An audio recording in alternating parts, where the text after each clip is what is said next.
Alex Borondy here from the Borondy Group and Remax Escarpment, and we're here with one of our friends and uber talented chef, Erica Guidi from Blend Catering Co. Hey Erica, thanks for helping us out today. Yeah, I'm excited to be here. So what we've done is, with COVID still looming over us, we figure that holiday meals are going to be a little bit more intimate this year, right? So we're not cooking for the 10 to 20 extended members of the family that we normally would.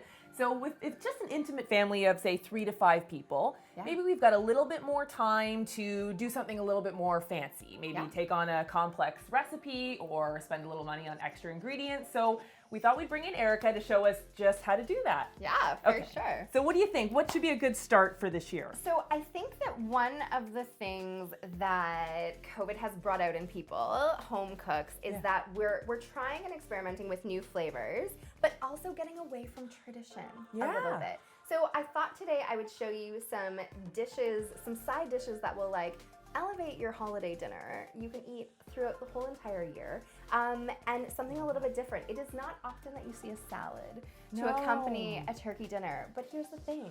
You want some vibrancy in your food and in your meal. My family does a traditional turkey dinner and I hate turkey. So for me, I'm always like, brunch is where it's at. I hate eating dinner. I'm not at all interested. But if you had this salad on your table at dinner, I would be totally, totally into it.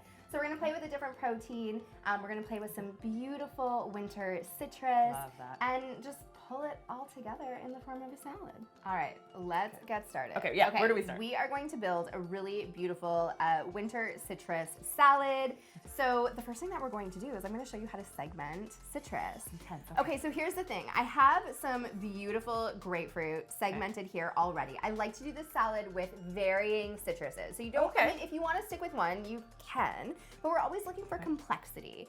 So the color in this and the flavor being a little bit more bitter, not as sweet, is really gonna complement a cara orange, and we've got a navel orange as well.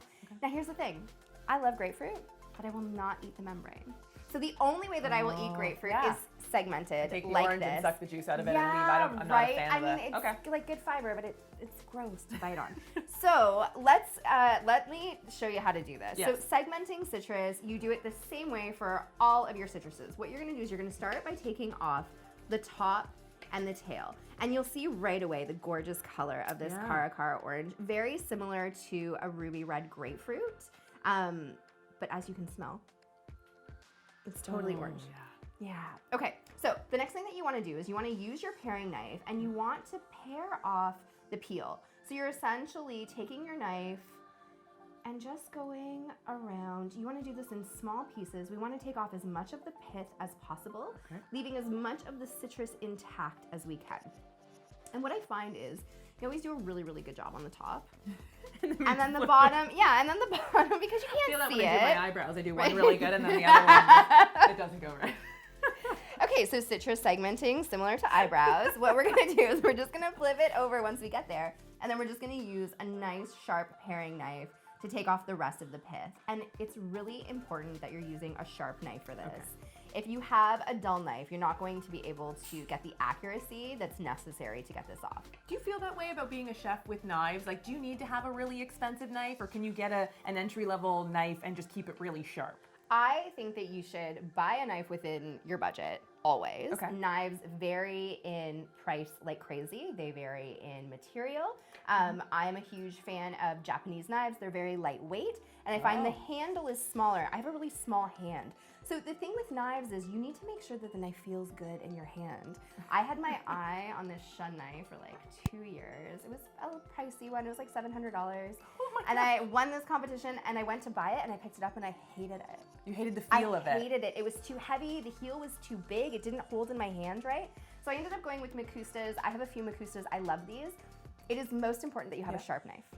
Sharp is more important than super expensive. Generally speaking, super expensive is going to be pretty sharp, and then if you maintain it, it's going to stay that way for longer. How often? Like, how often would you sharpen a knife? Well, I mean, my knife gets sharpened every week because I'm using it like crazy. But you're probably okay to sharpen it once a month, once every couple of months.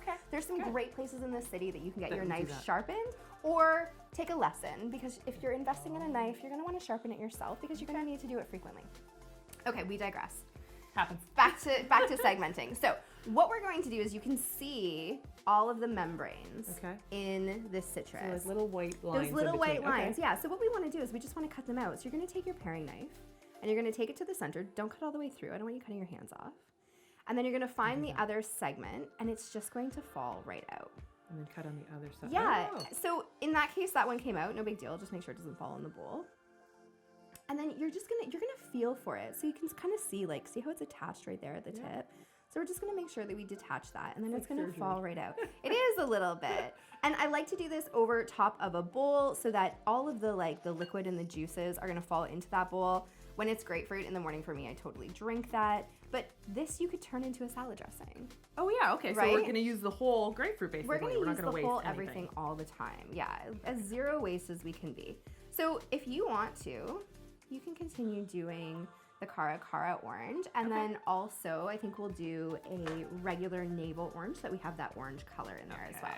All right, I'm gonna move you over a little bit, and I'm gonna get rid of our green waste and just give the board a little bit of a wipe down. Okay, let's talk about the rest of the salad. Okay. So this is a bowl of mixed greens.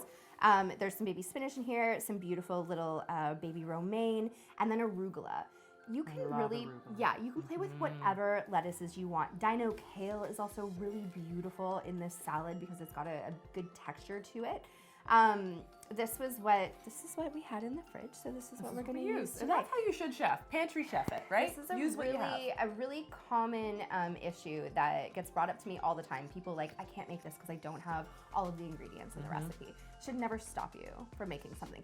Don't try to make, miso glazed carrots without miso, but anything else that might defeat the purpose. Yeah, there's always something in your house that you can sub. So that's what we're doing. I love how peppery arugula is. It pairs really, really well with the citrus. So we're gonna go ahead and we're gonna use this mix. I have made a dressing here. So this is an emulsified dressing. This is done with pickled mustard seeds, really beautiful Ontario maple syrup. There's garlics, shallots, rice wine vinegar. I'm trying to think if there's anything else in here. A little bit of my seasoning blend that I use for everything. The Frank's Red Hot. I put that shit on everything. Yeah, kind of like that. And all I've done is emulsified this. So all of the ingredients went in except the oil. And then once they were in a pureed, blender, exactly, and then slow Okay. drizzle of the oil. This will stay in your fridge for 3 weeks easy. It is a super, super versatile salad dressing, and if you are not making your salad dressings at home, you really should be. Ratios? Oil to... Okay, so our old school ratio is always 1 to 3. 1 part vinegar to 3 parts oil. Okay. I kind of think that's a little crazy. Yeah? I like to do a 1 to 2. So 1 part vinegar, 2 parts oil. I don't find that we need as much oil as people generally think that we do. And I also like to garnish with flavored oils. So I don't want to add too much oil to the dressing. The biggest thing about dressings are they have so many preservatives in them. Yes. Dressings are so on the cheap shelf. to make at home. You probably have all of the ingredients necessary to do this as well. So make them. And if you don't know how, I have some great Don't F It Up videos on salad dressing. So you can check those out for sure. Okay, elements, it's all about girl, it's okay, next up. I'm gonna keep it going along. She's like, you're slowing me down. So there are a few things that you always want to add to salads to make them super robust and really delicious. Salt in the form of cheese as well as umami is always awesome. So I've got some beautiful aged Asiago here, but same thing. Put whatever you have in your fridge. You have goat cheese, you have Parmesan. I often have this Merlot soaked Bellavitano in my fridge, which goes in everything because it's just so Why delicious. not? Wine with everything. That's exactly it. So we're looking for some balance. We're gonna do shrimp. Shrimp and citrus, obviously, really, really good pairing. Nuts for me are another essential. These are just roasted almonds that I roasted in the oven. Nice, low and slow temperatures so that we're not burning them. We're just bringing out the beautiful oils in them. Getting them a little nutty. This also is gonna add some great mouthfeel, some great texture, and a little bit of fat. Ooh, okay? So you just kind of want to hit your elements. And then shrimp, because we would always have shrimp cocktail at Christmas, which my mom would never eat, but she would always buy for us. But it was one of those shrimp cocktail rings, which is not, it happens. It's down. You can also drop some orange on the floor. Yeah, hopefully you have a puppy or something that will eat it. I don't know. The COVID dinner. Okay, so shrimp. Super, super easy to do as well. If you want to make cocktail shrimp, you literally just need to poach these in a little bit of white wine, water, lemon, and some Old Bay. So, so good. It's my adding a lot of go-to. flavor. You need to add all of the flavor to the water because that is what's going to flavor the ingredient itself. And then what I do is I stick the whole like lemon in there, and when I take it out, I squeeze it. You'll see like there's little segments of lemon just to give this like an additional layer of flavor. Okay, so go through the work. That's where your extra step is. Your cheat would be to buy pre-cooked shrimp. Your cheat would be to buy pre-cooked. But don't. Because this is going to take you 5 seconds. You can do the whole entire bag, and you can meal prep this. So you could like do the whole bag at the beginning of the week, and then have shrimp in your salads, have shrimp cocktail. There's something like very luxurious about having shrimp cocktail on like a Monday night. You know, just like, what are you having for dinner? Oh, like just your speed. white wine and shrimp cocktail. No problems. So it's great. It's a great one to meal prep. This is also awesome if you're doing like curries throughout the week. If you're doing stir fries, you just throw it in, you get it warm, and you're good to go. You're making great progress on that. So you're doing great. I'm gonna start dressing this. So what I like to do with my salads is I like to add just a tiny, tiny bit of dressing to the greens. Before, yeah, because I want everything to taste amazing, and I don't want people to struggle with trying to mix it, but I also don't want my greens to wilt because there's nothing worse than you always make a beautiful salad on a greens. plate, and then you dress it, and then you mix it, and all the good stuff goes to the bottom. Does anybody else ever do that? It happens. Like terrible. This makes sense. Okay. So yeah, Learning so it's just things. a really, really light dressing. And if you're doing something like the dino kale that we were talking about, or a regular kale as well, you want to give it a little bit of like a squeeze of lemon juice and massage it. These are really, really delicate greens, so we don't want to like touch these too much. But the heartier greens, you want to massage them to like allow that green to break down a little bit, so it's not like, you know, chewing on straw. Agreed. Yeah, because sometimes the heartier lettuces, like they're great to like cook down, but in a salad, you're right. Yeah. Okay. So just a little bit of acid will help those kales. So to plate this, I like to always make my salads nice and tight, but we're gonna be putting a lot of toppings on this, so we want to give it some room for all of the toppings to go. Okay. And then from there, I'm generally building a salad based off of like weight. So the segments that you're doing are going to be really heavy. So look how pretty. But also look how pretty, right? So you've got like these beautiful colors. Yes. And then we can play with putting them on the plate. So if I move this and bring this a little bit closer, then we can put some segments on. So I kind of like to just like pick some up, just get creative. Really like decorate it. Yeah, just decorate it. I mean, it's not simply a citrus salad. The citrus should elevate this and add something to it, but we don't need to put so much on. Why don't you put another few slices on there? Balance out our colors. Yeah, I have balance OCD, out so the everything has to colors. be even. There you go.